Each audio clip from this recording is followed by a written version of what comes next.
Welcome, everyone, to the Guardians of the Flame podcast. And we're really privileged to be up in the beautiful city of Derry, Londonderry, on the north coast of Ireland, north coast of Northern Ireland, whichever way you want to describe it.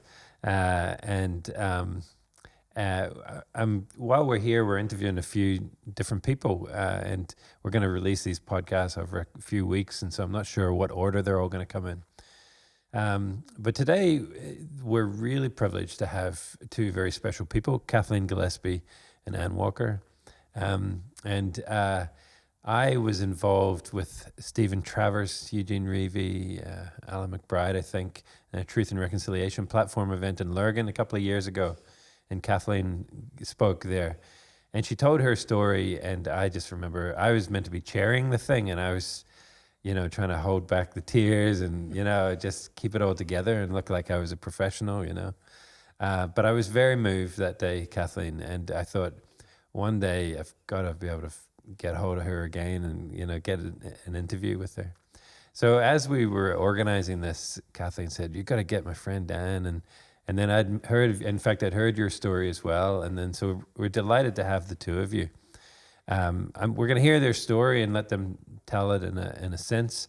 Usually I do lots of questions, etc. Today there'll be a few questions, but really I just want to hear you both tell your story. You don't have any trouble kind of getting it out there, and you're good at just sharing what's happened and sharing it in a way that I think gives a lot of healing to a lot of people. So it's a real privilege to be here in Derry, and it's a privilege to be with you both. So thanks for letting us come.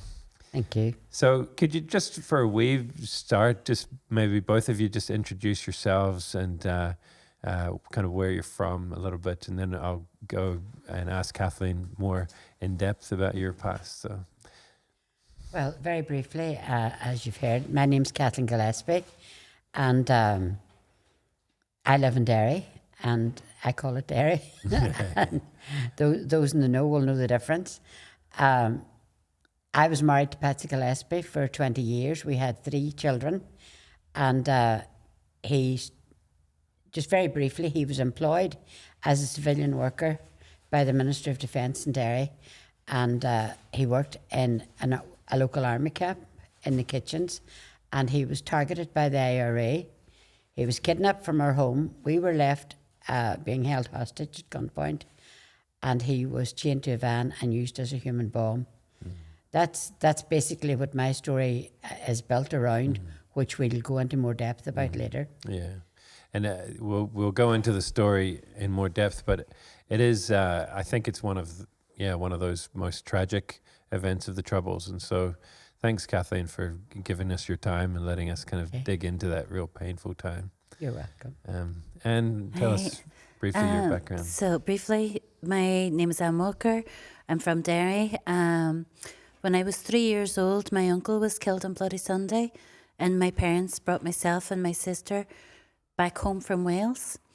Then, following that, we grew up through the worst of the Troubles in the Bogside.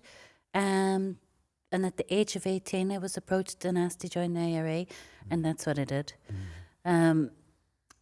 Years later, a couple of years later, my involvement would dissipate and my life would change. And I talk about life, I say there's 2 beginnings, because that was my initial beginning. But I got involved in a Theatre of Witness project 10 years ago. My life completely changed again. And we'll go into that more in depth, where I met this woman who has become one of my best friends. But that's brief, and we'll go into it a bit more. Yeah. So we also interviewed James Greer that we may be releasing it after. I'm not sure what order we're going to release it, but all 3 of you, I think, have stories that bring healing, to other people. So it's just really moving to be able to listen to them.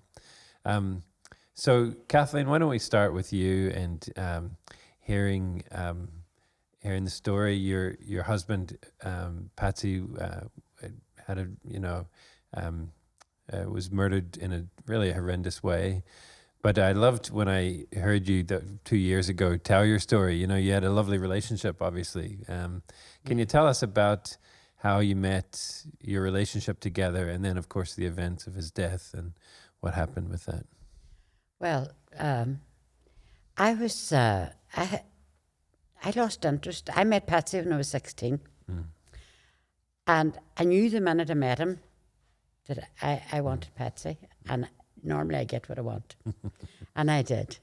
We got engaged when I was 17, but we didn't get married until I was 20. It took me 3 years to walk him up the aisle. Now, but very happy marriage. I mean, 20 years, and we actually had 4 children. Our first baby was a full-term stillbirth, which was just devastating, really devastating, because I just thought you get married and you get pregnant and you started your family, and that's all I ever wanted in life.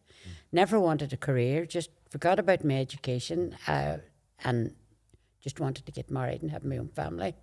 So ended up then having 3 more children who are grown up now, and I have 6 grandchildren. Patsy had his own business at the time. It was a mobile fruit and vegetable van, and was doing quite well financially. But then people started cutting in, and eventually he decided that it wasn't feasible anymore. So he really didn't have any qualifications for a job, a trained job. But they were working for looking for civilian workers in the local army camps. So Patsy applied for a job there, and he got a job in the kitchen. And then eventually, well, there was secrecy attached to that. It's like when they say we kept your secrets. You didn't go out and you didn't say, I'm working in the army camp. You didn't do that. So that restricted your social life as well. But it was a good life. We had a good life. Patsy, it was a well-paid job. We had a good standard of living. And Patsy wasn't a man who went out at night. I used to say to him, why don't you get yourself a hobby? Why don't you start playing snooker or darts or something? But he was content to stay in with the kids and let me go and do my keep fit. That was my forte at the time, 4 nights a week, keep fit.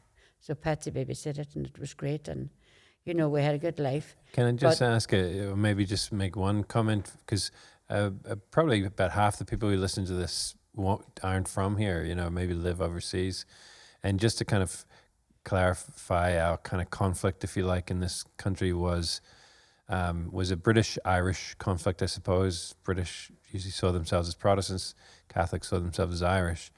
So the British Army would tend to have not been supported by the Catholic population. And so what your husband was doing was kind of dangerous for him in a sense, or it was unusual for a Catholic person to be doing that. Yeah, it was a dangerous occupation. Eventually the paramilitary started putting warnings in the local media for civilian workers that, just if you don't stop working here, this is going to happen to you, that's going to happen to you. Patsy ignored them. Patsy didn't have any trade. He had no other way to earn a living, and he was keeping his family. And that's the only reason he was working there, and he decided that he wasn't going to let the IRA dictate to him how he would live his life and what he would have to do with it and how he was going to rear his own wings. So he ignored the warnings in the media.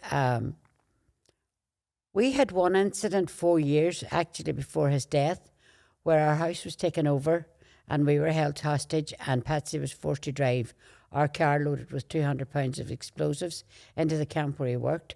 Now, he wasn't stopped going in the gate. They just opened the gate and let him in when they saw the car coming, because he was a worker there. What happened at that time was that he drove the car into a safety place, jumped out of the car and shouted to the army, I'm loaded, boys, I'm loaded, meaning that there was a bomb in the car. So they detonated the bomb in the car. Nobody was hurt. And Patsy was questioned, and then he was taken home in the early hours of the morning. So when this second incident happened, you sort of thought it was nearly the same thing was going to happen. And when the men were staying with me and the children in the house. It was actually happened on our eldest son's 18th birthday. And he was living in London at the time. He went to London to earn money to buy himself a car, because out of necessity we were running 2 cars. I used the family car. Patsy had an old heap of a car that he drove in and out to work every day that we weren't allowed into because for safety reasons. So my son wanted a car, so he went to London. I had a sister living in London, and he was living with her. But my other 2 children were there, and we were held hostage at gunpoint while Patsy was taken away. Now, I questioned him constantly because I felt guilty that I hadn't noticed a lot of fine details 4 years previous to that about the men who were in the house. So I told them I knew everything, what you could see and whatever, and I kept questioning them, and they told me, and I was foolish enough to believe them, if you do exactly as you're told, nobody's going to get hurt and your husband will get home. And I thought, oh, that's all right. Sure, we lost the car the last time. What odds? It's only a car. If they blow up the car, that's okay. But, well, that's not actually what happened. You know, they took my husband over the border, past the checkpoint where there were soldiers that he was working with. And obviously, Patsy would have been waved on in the car because the car was recognised as his car, and it was waved on. They took him to, we'll say, a safe house over the border, and they chained him to a van which contained 1,200 pounds of explosives, and he was forced to drive the van to the army checkpoint at Coshquin. He told me the last time that they kept reminding him that there were people with guns with his family, and if he didn't do what he was told, that the family would be injured. So we take it for granted, because he's not there to tell us, that he was told the same again. Do what you're told, because there's people with guns in your family. And he was forced to drive the van into the army checkpoint at Coshquin, where it was detonated by remote control. Patsy and 5 soldiers were blown to pieces. I have evidence from the surviving soldiers that Patsy actually saved men that night, because he shouted to them, "Run, boys, run." That's not the exact words he used. He was very good at using the F word. So it was run to F, I'm loaded. So get out. And they ran. And that's what happened. He was 5 soldiers. Well, I've heard the evidence of the policeman who was in charge of the clear up, and he said that there were men in a Land Rover, and when they opened the door of the Land Rover, there was nobody there. They had been evaporated and sucked out of the wee viewing thing. So there was nothing left. So I had nothing to recognize and identify Patsy from. But the soldier, the policeman who was in charge, talks in his testimony about lifting a stone and fighting a human heart and fighting a bum cheek and just lifting it and putting it in the bag, lifting it, putting it in the bag. And he obviously loved you greatly, your husband Patsy. I can imagine the horror of realizing his family was being held at gunpoint, and it was actually 4 hours before he was taken away until Wow. the explosion. Wow. And what was the days after that like, Kathleen, for you? Was it? Well, because I had no evidence of Patsy's death, there were bits of bodies, and there were 5 soldiers and Patsy. That's how many bodies that you had to account for. And because there was no evidence, when the detectives took me to Altnagalvin to the mortuary, I thought they were taking me to identify Patsy, because I said to them outside, "Is there anybody, allowed to come in with me when I'm identifying Patsy's body?" And he just looked at me and he says, "Kathleen, the coffin's closed. There's nothing to identify." And that was 3 days later. And it hadn't actually sunk into me that I had nothing to see, that I could never for the rest of my life picture Patsy in his coffin. And it leaves me that it's very difficult to me for me to go into a wake house, as we call it, where the coffin and the body are on display. It's difficult for me to do that because I feel very envious of those people who can look in at their husband and say, well, now I know you're gone and I have to get my head around that and come to terms with it. I didn't have that. So I still thought that maybe Patsy had escaped. You know, and I talk about that in the production that we did, where I just thought Patsy was out there and hiding somewhere. And someday I would get a phone call because I packed bags for myself and the 3 kids and kept them ready to run whenever I got the phone call from Patsy. Come and live here. I'm in Australia, I'm in Canada, I'm wherever. So I just thought that's what's going to happen sometime. And it took me until the inquest when I heard the story of the soldiers and the policemen who were on duty that day, when I heard them talking about body bags, and I thought, they're talking about Patsy. So that's when I started to realise that I was never going to see Patsy again. And it's difficult to say, and I was worried about the children because I thought, you know, how are they going to cope without their daddy there? Because, you know, he was a good father to them and they loved him dearly. And I remember having to try and get in contact with my son who was living in London. And my sister's partner, it was his birthday and his friends from work were taking him out on a pub crawl after. And the night before, Patsy had said to him on the phone, don't get too drunk, son. You know, 18 and you're legal. That's not to say he wasn't drinking before that, but he was legal. But whenever I eventually got him on the phone and asked him to come home, and he refused to come home until I told him why. And when I had to tell him on the phone that they'd murdered his daddy, this is very difficult for me. I can still hear my son shouting down the phone, I'll murder those bastards. And when he came home, and then I had to contend with them now. He was 18, my other son was 16, my daughter was 12. So they weren't wee babies that needed me to all their attention all the time. So I was finding counsellors for them and being strong for them. Trying to be strong for them. And I remember somebody saying to me, while the counsellors are counselling them, who's counselling you? And I says, oh, I'm all right. I'm sorting them out, you know. But there were a couple of times that I locked myself in the bedroom with a box of paracetamols. Until common sense took over and said, they've lost their daddy, how can they lose their mummy as well? So we moved on from there. Yeah.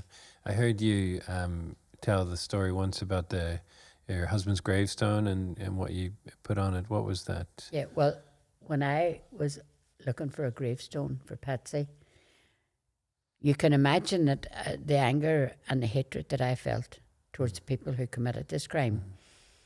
And I just wanted to write on it, murdered by the IRA. I wanted the whole world to know, if they looked at the headstone, that it was the IRA were responsible for what happened to him. But instead, I wrote on it, Lord, may he be an instrument of your peace. And that's my prayer now. If there's any good, I'm not condoning Patsy's death by no means, but if there's any good has come out of it, I have had proof over the 30 years when I'm talking to people and just listening to them talking, and especially when I'm talking about forgiveness, because I don't have forgiveness and I don't ever intend to try to have forgiveness. When I listen to people who come to me and say, you know, we thought, one workshop in particular that Anne and I were both doing, and this foreign lady at the back of the room cried and cried and cried. the whole way through it. And I went down to her afterwards and I said, "Are you okay? You know, have I said something to upset you, or is there anything I can do to help you?" And she said, "You have set me free." And she said, "In my religion," She was a Palestinian girl working in Israel, that's right, and she found it really difficult with the situation that was going on to have forgiveness for yeah, for what was happening to For her what was people. happening. But she was in a situation where she was working. So when she was there in that foreign mission, and it was very moving. You watched her, and we couldn't sort of wait. It was over. We went down and make sure she was all right. But that's what she said, because you talked about not forgiving them. And in her religion, they were told that more or less what we would say, if you have to forgive to get into heaven, type of thing. You know, you have to learn to forgive. And she felt that her life, that she was doomed to forever living in hell, type of thing, Because she couldn't from her heart. She could say, she could easily say the words, but she knew in her heart that she couldn't. didn't. That's right. And I think on the thing of forgiveness, when you do that, when you say that about that forgiveness thing, I remember one time, because I know that there was times when people thought, "God, that's harsh," right? But I remember one time somebody said to Kathleen, what if one of them came to your door, knocked at your door and says, "Kathleen, it was me, I was there, what would you do?" And Kathleen said, "I'd bring him in, sit him down, get him a cup of tea, get out the best cutlery or a wee bun or something, and say, well, what did you do it for?"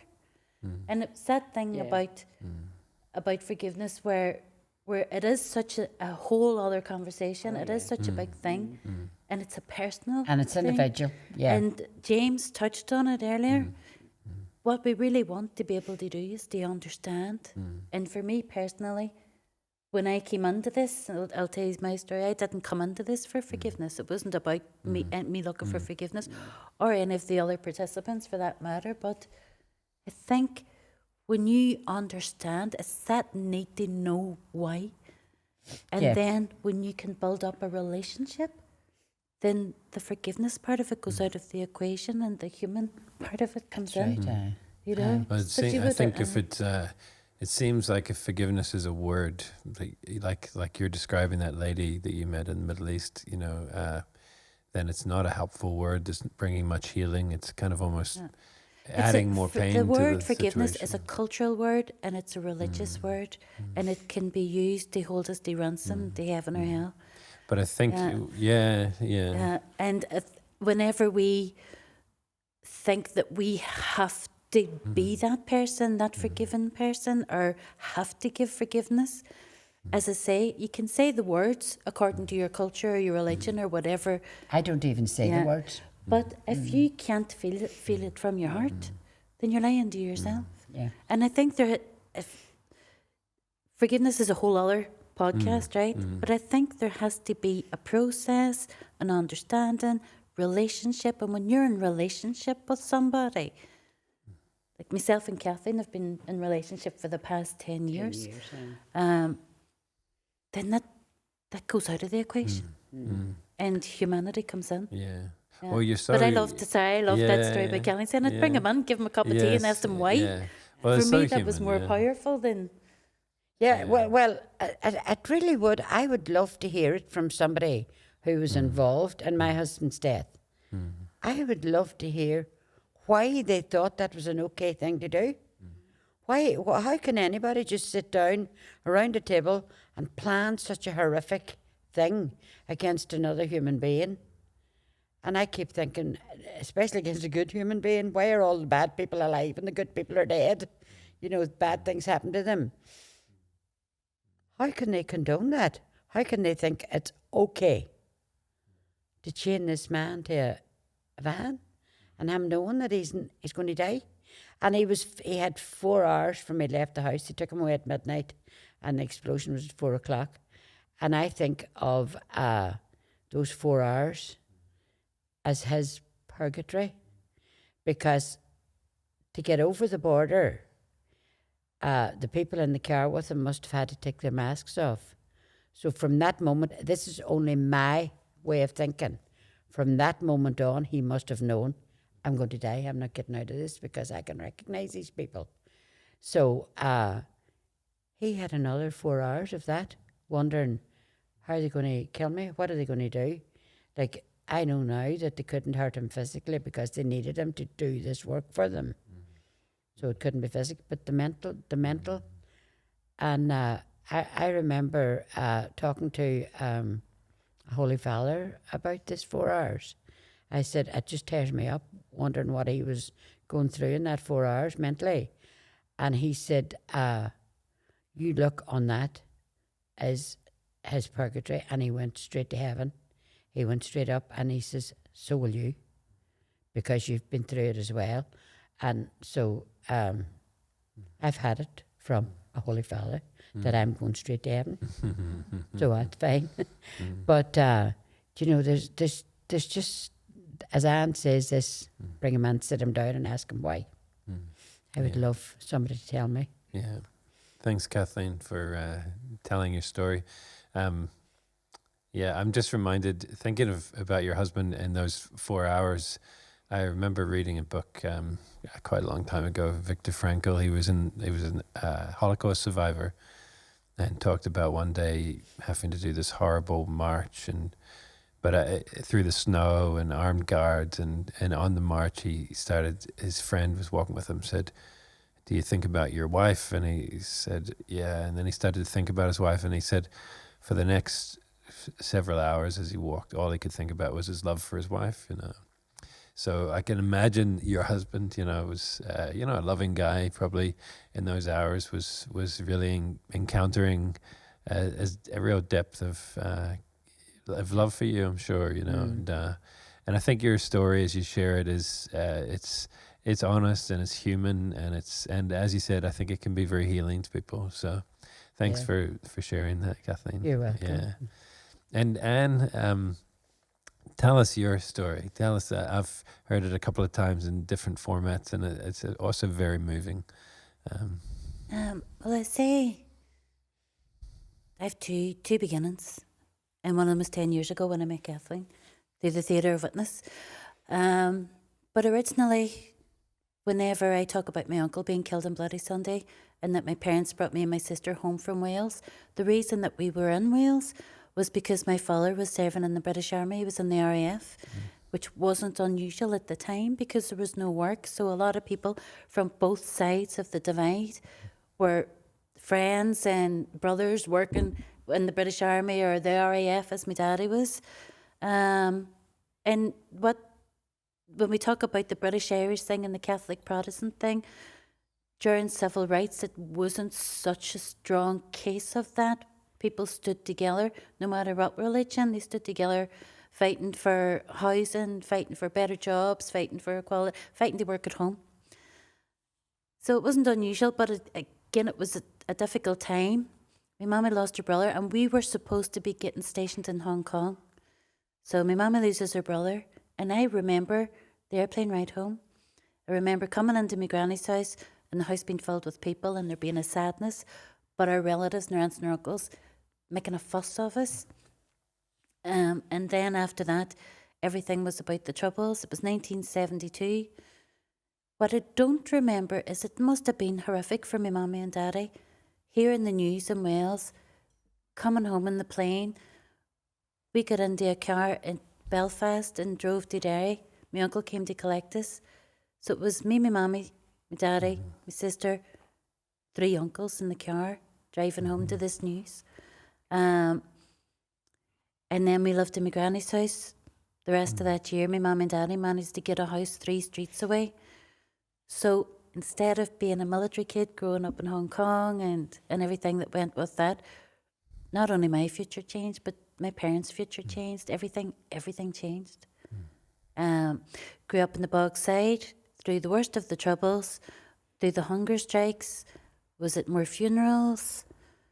So that was my formative years. And during those years as well, my mother became sort of the rock of the family. What happens to most families when somebody is lost like that is, especially my mommy's family was a big family, so a couple of brothers became alcoholics, one of the sisters became an alcoholic. There was divisions in the family, political, there was Republicans, there was people who were apolitical. So But I remember a great childhood because there was a lot of us and a lot of cousins and friends.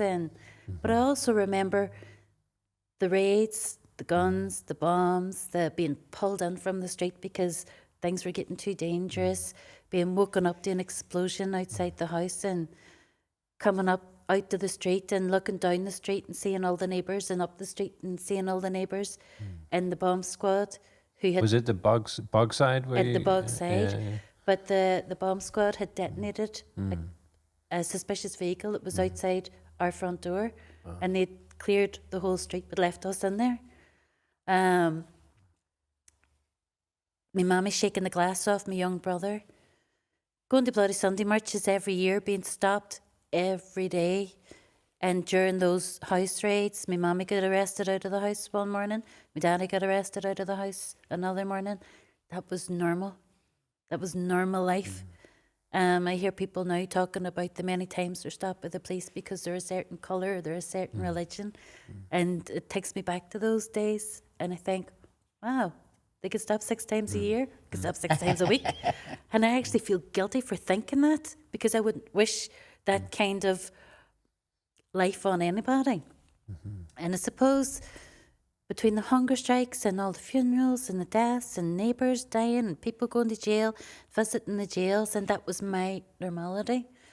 My mommy got involved in a group when I was a young teenager called Silent Too Long, and it was about getting justice for victims of the Troubles, no matter what side of the divide they came from. And I suppose it was because there was an organisation out there called Widows' Might that was justice just for police men's widows. So these people had come together and started this organisation looking for justice. And I was the eldest in the family, and now my mammy, brothers and sisters were coming, so there ended up 6 of us. And I was the eldest in the family, and I was the most responsible, the most sensible. I had to be the big girl. And I was the girl who brought in the teas and the coffees. And what happened with this group, Silent Too Long, was families and stories from all over the north came to my mammy's house or came to Derry and went down to the local sort of Pilots Row at the time or went to other people's house. And when they came into our house, I was the girl that brought in the teas and the coffees. And that's where I heard the stories that I had never heard on TV or was too young to remember. So I heard the stories of the Ballymurphy families and stuff like that. All of this is coming in, it's absorbing in, and I went to all the marches and all the demonstrations and hunger strikes, funerals, and in the middle of all that, I was a massive David Bowie fan, Blondie, Madness. I had my head shaved on one side and hair down. I was a wee bit of a rebel. But at the same time, I was also low self-esteem, very unconfident and very quiet. So it was definitely tug of war with myself all the time. I also was brought up a Catholic and tried to work out how they think right about if something went wrong, how do you feel about it? Listening to conversations, how do you feel about that? And still be a good Catholic. I remember being convinced that I was going to hell from an early age. Then one day this fella came and said something about joining the IRA, and I was 18. And I thought he was asking me to help him join. And he said, no, Anne, I'm asking you if you want to join, I'm asking you. And I remember that feeling of, oh my God, no, they want me. This is incredible. And I had this romantic idea of how I would be part of the cause of setting Ireland free. And because at that stage, the only people that I thought were protecting us or believed were protecting us were the provosts. As far as I was the IRA. The IRA, yeah. As far as I was concerned, living in the bog side, the provosts were our heroes and protectors, the hunger strikers and all that. And we were being oppressed by the British Army, the police, the UDR, all these different loyalist factions. And I had never met a Protestant. First Protestant I talked to was when I was 18 years old. I thought they all hated us. I also believed that they were all rich and had more trees. I had these preconceived ideas of what Protestant people were. I remember asking my daddy one day, why do they hate us so much? My daddy said, well, they believe that the Pope is the Antichrist, so they think that we're all anti-Christians. And I remember thinking, God, if I believed the Pope was an Antichrist, I wouldn't like Catholics either.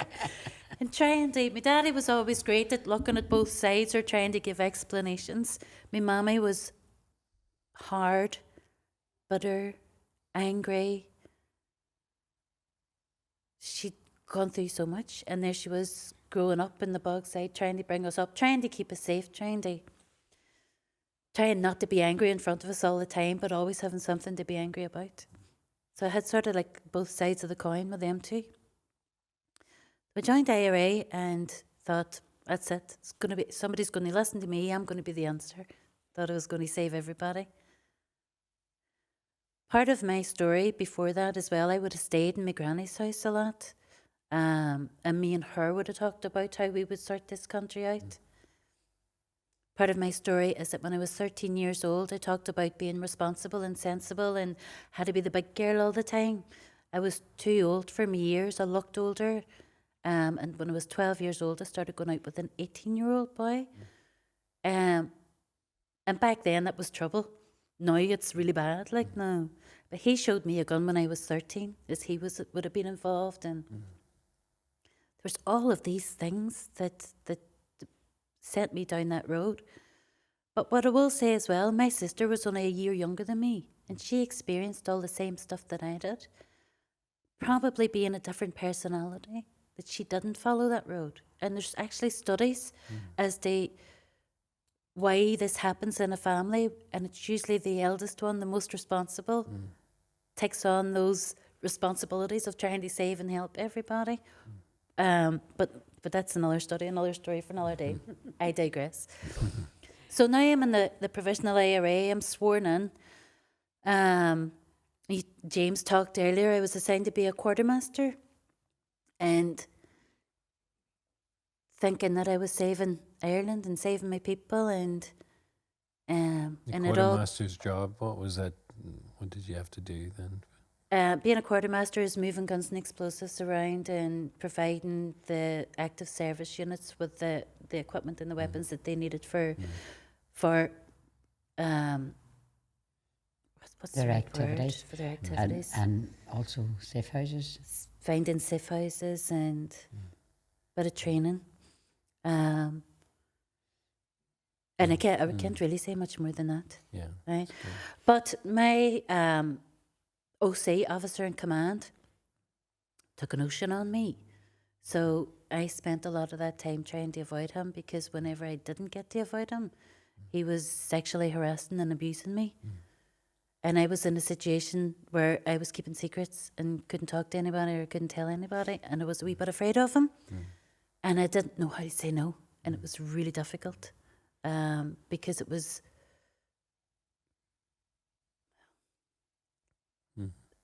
terrible. It was terrible because I went in thinking we'll get Ireland free and everybody will be able to live in harmony and everything will be okay. And there's this boy abusing me. Things are happening, conversations are happening that I'm not agreeing with, and I don't have the strength to say it out loud. I'll get to that now. It's like if we were saying to kids now, join the army, right, okay, the reality is something completely different to the dream. Well, the reality was completely different. Now, I did believe, and I really did believe, that we were doing the right thing at the time. There was all these other factors involved. Then one night they sent me out to man an explosives device. And that wasn't part of my routine, what I did. But they'd asked us to man an explosives device. There was a patrol of 8 soldiers and 2 police that had been keeping their pattern, and we were to go out and set off an explosion that would kill them. And I had a really bad headache that day, and I really didn't want to do this. If you watch my piece, you'll hear me say I didn't want to do this, not because my head was sore, but because I had never been directly, as a quartermaster, you're not directly involved in having to kill somebody. And when I went down and was waiting on that job, waiting for them to come, I really badly had to go to the bathroom, and I was with one other person, and he says, well, you better go. No, do it quick. He didn't think they were coming. I ran to the bathroom, and as I was running back to him, this god-awful pain in my head, a really bad pain in my head, and more or less collapsed. And when I got round to him, it was obvious that I was sick and sore, was obvious that there was something wrong, and he tried to get me to go home, but I wouldn't go home because I was out on a mission with him. Eventually I started throwing up, and I remember the pain, and he says, you better go. And he said that he would look after everything. He didn't think they were coming. I walked to the safe house, and from the safe house I walked home, and we got the doctor out because it was really bad. And the doctor thought maybe it was meningitis or maybe it was something. I stayed in bed with my mommy all night, and I was throwing up. Every time I moved, I was throwing up. The next morning I went to the hospital and was diagnosed with a brain hemorrhage. And that was the first brain hemorrhage. The blood clot sealed it, but it reopened again. They ended up needing full brain surgery. I say that God works in mysterious ways, and it was one hell of a way to get me out of that situation. If I hadn't had the hemorrhage that night, we probably would have been shot or arrested. The soldiers and police were never going to come that night. The operation was informed on. It was informed on to break up the quartermaster unit in the Bogside, along with other units around Derry. It wasn't long after that I was arrested and taken into Castlereagh, and I had full skinhead and scar.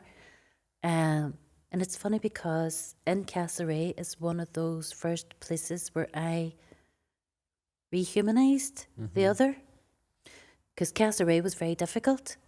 Although they weren't they didn't physically harm me, which I found really weird because I could hear everything that was going on in the other cells, but there was a lot of interviews, lengthy interviews, 6 hours, kept me up all night, white noise and stuff like that. But when would this have been? It was 90s? Kind of? 89. Okay. 90, 89 coming into 90 actually. I was getting interviewed in there by a policeman. He was shouting at me for hours and hours and hours. And when he finished shouting at me, he just went, right, love, get yourself a good rest. I'll see you in the morning. I remember going. And then it started me thinking, wonder when he goes home now, is his wife going to say, did you have a good day at work? What's he going to say? It was grand, love. I started thinking about the person he was, because he had turned from this policeman interrogating me and then the next thing that happens is Patsy gets killed. And it's like my stomach hit the ground when I heard the news the next day, because I knew that I was part of the organisation that was involved in that. And even though there had been many brutal murders over the years and stuff, there was something about Patsy getting chained into a bomb. And I remember being in the kitchen in my mum and daddy's house, my own house, and my daddy had his hands on the counter and his head down listening to the news. And I says, Daddy, that's not what we're about, is it? And he says, no, definitely not. And I was standing knowing that I was part of the organisation that was involved in this. Anyway, when I was getting interviewed in Castlereagh, and I'm trying to get out as much as possible, Kathleen is probably hearing stuff that she hasn't heard before. One of the policemen that interviewed me in Castlereagh started phoning me at home and calling to work. And I was going to my people and saying, listen, this boy's phoning me, looking for me to meet him on the train and go up to Port Rush. It's not going to happen, obviously, but he's doing this. This boy's arrived outside my work, and I tell him, they this, like, they're my people. Then one day I'm sitting in the library where I worked, and 3 big provosts come in, IRA men come in. I'm looking at them going, jeez, what are they doing in here? And they came straight up to the desk that I was at, and one of them in particular, he was very scary. But he's 2 hands on the desk and looked me straight in the face and says, if you even think about becoming a farmer, we're going to kill you, plain and simple. And he walked out, and I was thinking, I wasn't thinking about becoming a farmer, but I remember thinking, right, okay, so all the Protestants want me dead. The soldiers want me dead. The police want me dead. Now my own people want me dead. And all of this stuff by Patsy and Castlereagh and the brain hemorrhage, and at this stage now, all the harassment that I had known all my life, now I'm a suspected terrorist, so that steps up about 20 years, and life was just, and that was it. I made a decision then to get out. Well, sort of, what I say is my relationship with the organisation dissipated. because I never said to them, it's me, I'm gone. They never said, that's you, you're out. But there was a number of sort of things that went on that meant that maybe I was a liability. So I ended up filling that, because whenever all that adrenaline and the madness is gone, this is like, what now? And I ended up going down the road of drugs and partying and eventually, because of the constant harassment from the Brits and the police. I remember being stopped. We were talking earlier about Bible and stuff like that. I remember a Catholic policeman being killed in Derry, and it was horrific. He was shot in the face, and I panicked a wee bit, because I actually thought it was a different Catholic policeman who had been particularly civilised to me. But the next day after he was shot, I was walking through Derry City and the Guildhall Square, and this policeman came running up to me, and he lifted his gun, put it straight under my face, started shouting at me, "Those who live by the sword will die by the sword." And I remember thinking, jeepers, this is the boy, he's the one with the gun, like, in my face. And it got too much. It got to a stage where I needed to get out. And I applied to university in Limerick, moved down to Limerick, met a man, got myself married. It wasn't the best marriage in the world, and it ended up being domestic violence and mental abuse and stuff like that.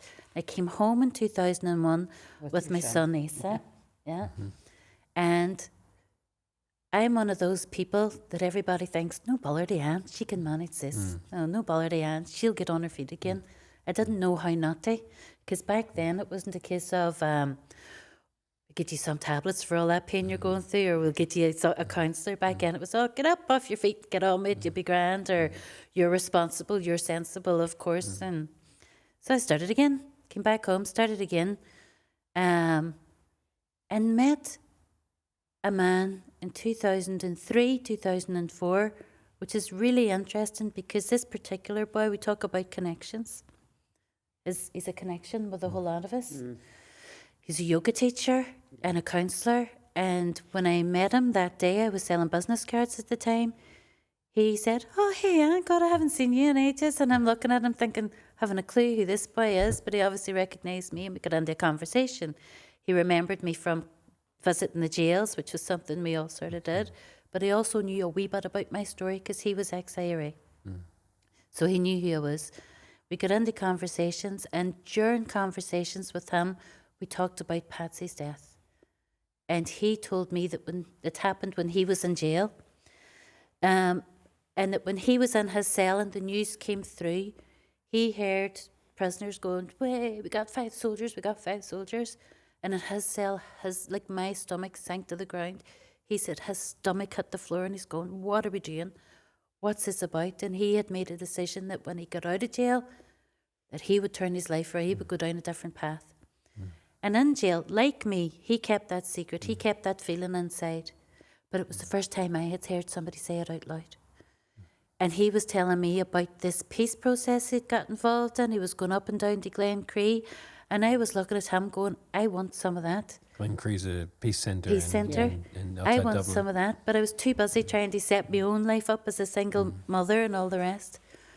Eventually, he would come to me and say, there's this American girl doing a stage production, Theatre of Witness. And he says, I think you'd be good for her. Your story would be good for her. But I also think it would be good for you. And I went along, and I went along for him. But I realised very quickly that it was something for me. And it's also where I met Kathleen.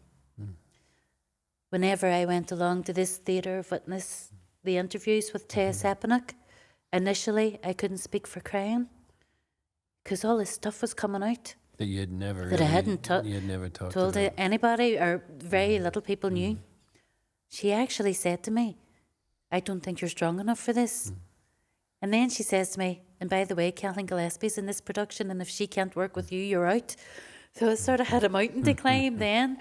That she started showing me her previous work, and I could see the power in it. I could see what it was doing. I could see these ex-prisoners telling their true stories. I could see that this was something that I needed to be a part of. And then she invited me to the documentary of the previous production, We Carried Your Secrets, that James is in. And after I seen that, I thought, right, I'm going to be on this. No, the emotions, the need to get all of this out, it was bursting to come out of me. So eventually she said, okay, you're in. And then the day she did all these individual interviews with all us women. There were 6 of us women. Kathleen Gillespie was There's one actually of 7 to seven start that off they with. started off with. 8. There was 2 that ended up There was dropping out 8, there because was they, 2, yeah. But the day that she brought us all together to tell her stories, I was terrified because I knew that in the room there was going to be a servant policewoman. I knew that there would be 2 women from loyalist backgrounds. I knew that Kathleen Gillespie would be in the room, but I also knew that there was a couple other women in the room, and one of them was my background, so I thought at least I'll have one ally. I really believed, 1, that I didn't have a story to tell, 2, that all of these women would hate me. And Taya Sepanik sat me beside Kathleen to tell me story. And I didn't know. And when I'm doing my testimony, I say, I was looking around wondering which one was the IRA woman, because I didn't know which one. She knew who I was, but I didn't know which one was the IRA woman. So she sat me beside Kathleen, and we were all there to tell our stories to each other because we were going to be doing this work. And I remember sitting beside Kathleen thinking, jeepers. So sort of started telling me story, and the tears started. But it was telling me story like that. She was there. And I remember thinking when I'd finished telling what I could of my story, we were all tearful in the room. It was very emotional. I remember turning to Kathleen and thinking, whatever this woman has to say or do, just going to take it. And I turned to Kathleen and she put her arms around me and gave me a big hug, do you remember? And I say that you say it's going to be okay, but you said it's okay. It's the words to that effect, and it was just so powerful and emotional. We've been friends and worked together since then, and it was that grace that set us up actually for one of the most incredible journeys. Yeah. So I could talk forever about what happened after that, because the journey from then to now has been 10 years of incredible work, locally, UK, Ireland, worldwide, globally. We've been everywhere. Connections with participants from the other theatre of witness, productions, working with the Warrington Peace Centre, working with Glencree, working with Corrymeela, setting up our own charitable organisation that's about true narratives for peace. Anne and I did. We were invited down to. I worked for 9 years in Glencree. At a group called Live, L-I-V-E. Let's Involve the Women's Experiences, and Victims' experiences. L-I-V, Victims' Experience.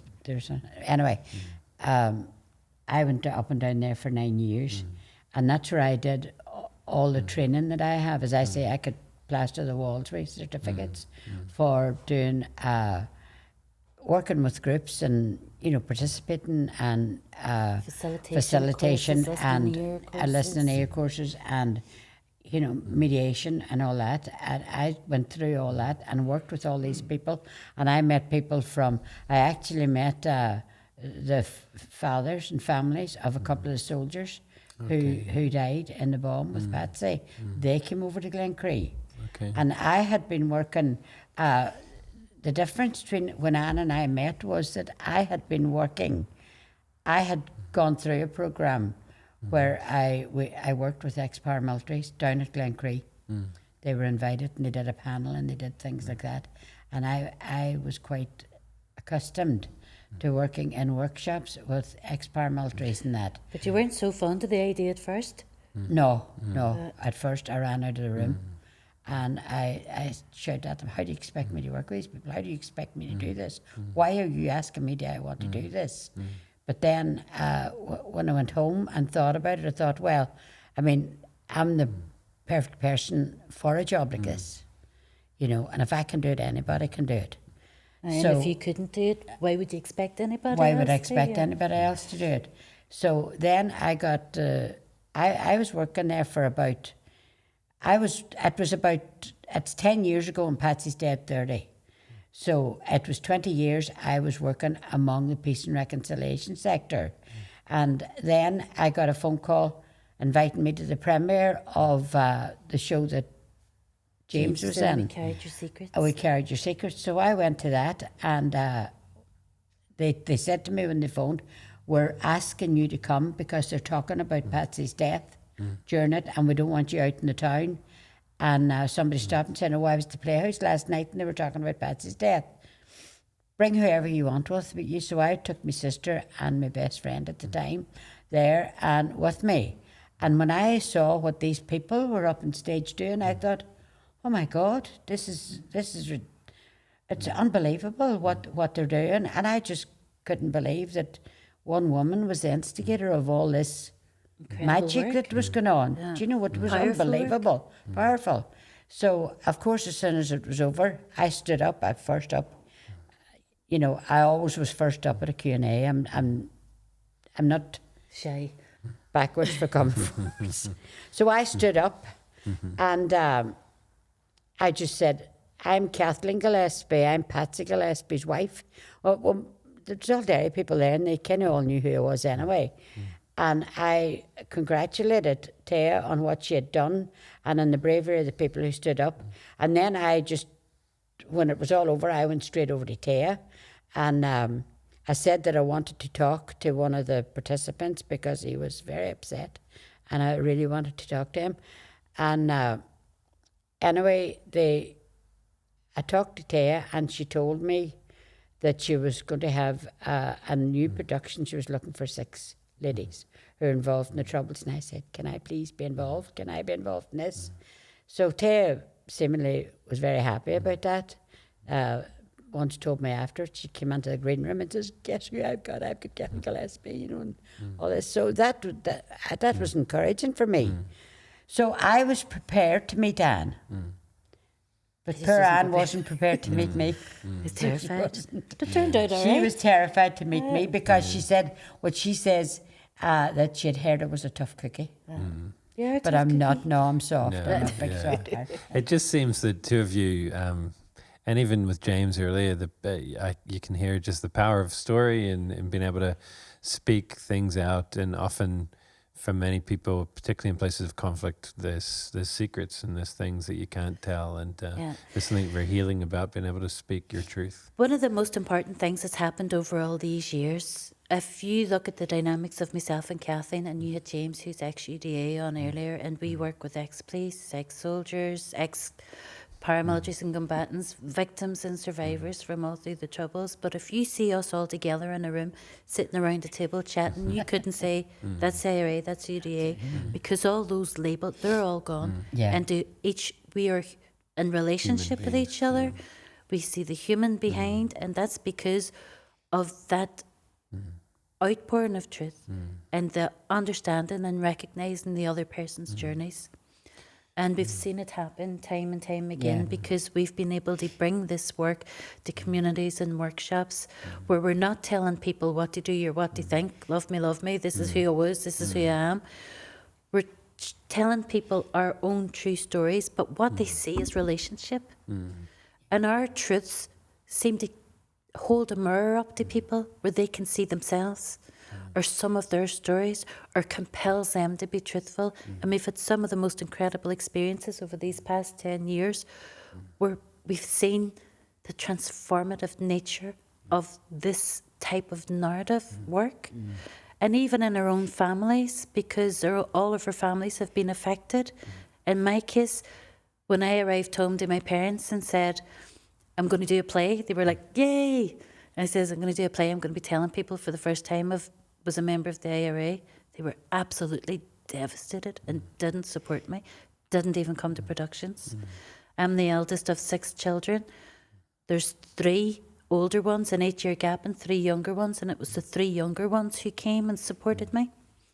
Until eventually the documentary of our production came on television, The Far Side of Revenge, and I phoned my mother and said, "Don't be channel surfing because I'm going to be on TV tonight." And when I went down to her house the next day, she said, "I watched that last night." So I sort of braced myself. She was devastated at this news that her daughter had been caught up in the IRA. They never knew it. It was her first time hearing it.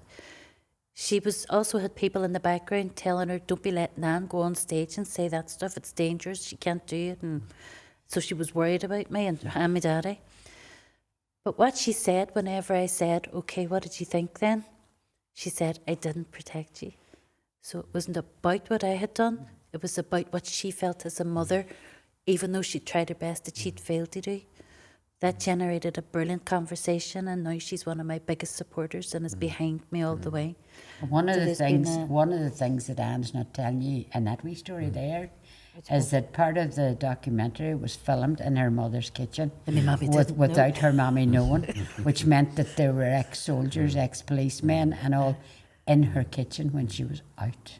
Yeah, so my mommy, And she what do you call discovered it? that during the documentary. But my mommy sort of has gone from somebody who's bitter and angry about losing her brother on Bloody Sunday and the change, how that transformed all our futures, to somebody who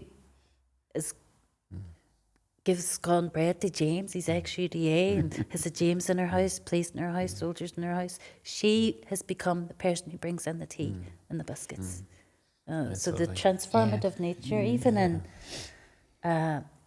your grandchildren towards me being in your home, and my son thinks James Greer's the coolest thing since sliced bread, and I have a 20-year-old son who was 10 years old when we started this journey. Yeah. But those kids in our families have come through this with us, and they might be on the periphery, but it has transformed them, and that's the ripples are reaching out. Yeah. One of the things that we talk about quite a lot is just looking at justice from different ways. That justice is, we often see it as retributive justice, punishing someone, but maybe a deeper kind of justice is restorative justice, and where actually lives and the web of lives that get hurt, that get affected in conflicts like we had, and it just seems as you tell your stories about different families and the family coming together, and it's like this restoration, that what could have been devastation, and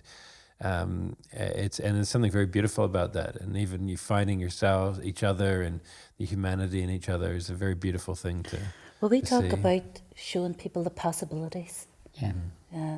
And sometimes all you have to do is look at a group of us, and before we even open our mouths, people see the relationship, and that's amazing. And that's what I often say, that we were afforded the possibility to do this. Yeah.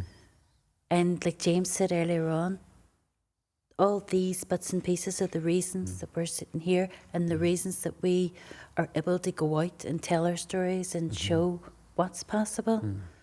Like, if I could go back and change a whole lot of stuff, there's a whole lot of regrets. Well, we all have All regrets about regrets, things, but there's a whole lot of it's part of your life. yeah, The regrets but are there's part a of your whole life lot as of well. hope. There's a lot of hope. Yeah. It sounds like a lot of hope as you're talking.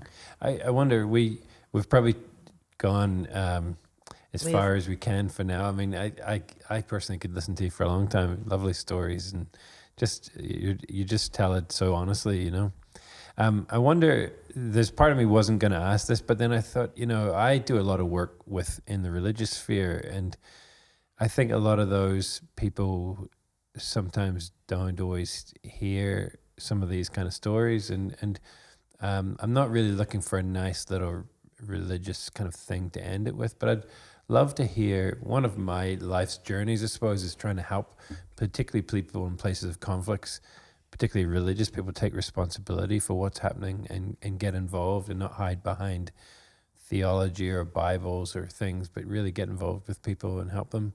In your lives, what has religion been when you, like we were talking about James earlier, joining the UDA with a gun and a Bible, and there's obviously that real kind of harsh negative side to it. Has there been, what do you think of when you think of faith? And we had a conflict that was all about Protestants and Catholics, and do you see anything in it that's been hopeful for you? Is it just been part of the problem? Well, I turned a lot to the church after Patsy's death, and I did a lot of work with the church. And things like making Tate confirmations and helping the priest and doing readings was one of the things that I loved doing. I read at Mass and did things like that. And I did that for a good few years. And my daughter used to say to me, Mommy, you think you're a nun, the things that you're doing and all this, right? But that was my comfort, because I was getting counselling from my daughter, but the church was my comfort at the time. But as I became involved more in the peace and reconciliation sector and started doing work among that, I wasn't getting estranged from the church. I just was walking away a wee bit, and I still would be religious. I'm not a disbeliever or anything like that, and but I wouldn't be as physically involved as I was shortly after Patsy's death. And I talk about things like Patsy coming back to me, and which he did, and there are people who'll say, you believe in that sort of stuff? I says, well, you have to believe what's in front of your eyes. If you see him standing there at the door when you're in your bed trying to read your book and talking to you, which what happened to me, and different things, and feeling Patsy with his arms wrapped around me and things like that, to me that's a very otherworldly thing. Yeah. If you could say it was religious, I don't know, because Patsy wasn't very religious. I would have been more religious than he was, but it's always there in the background. It's there in the background, and I'm a believer, and I was brought up a Catholic, and I still have those beliefs, but my mind has expanded to other things as well.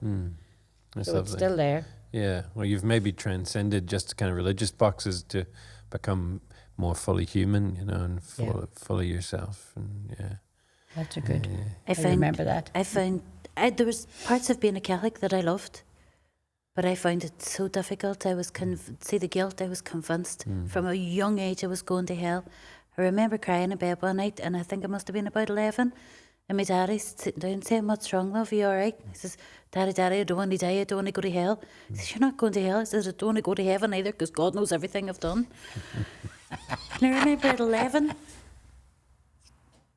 as if there wasn't enough to be worrying about. And the guilt that came along with that. Then there was one stage in my life I became born again, and that was brilliant until we moved to a different sort of born again group, and that was really terrible. And it wasn't because I learned so much being a born again Christian that I didn't know about God when I was a Catholic, and there was a great freedom in that. But I'm not practicing because I was not a good Catholic, and I was not a good born again Christian. And if I was a Protestant, I wouldn't be a good Protestant. And if I was a Muslim, I'd probably be a terrible Muslim. So what I have found is that I can't, and I have tried my best to deny that there's a God. I've tried it and tried it, but I can't deny that there's a something, that there's a being, that there's a presence, that there's definitely been a hand on me, guiding me, even if it was by giving me a brain hemorrhage or making me bankrupt and losing my house, even if it was the really tough lessons that have brought me down a road that I wouldn't have brought myself down. There has to be something.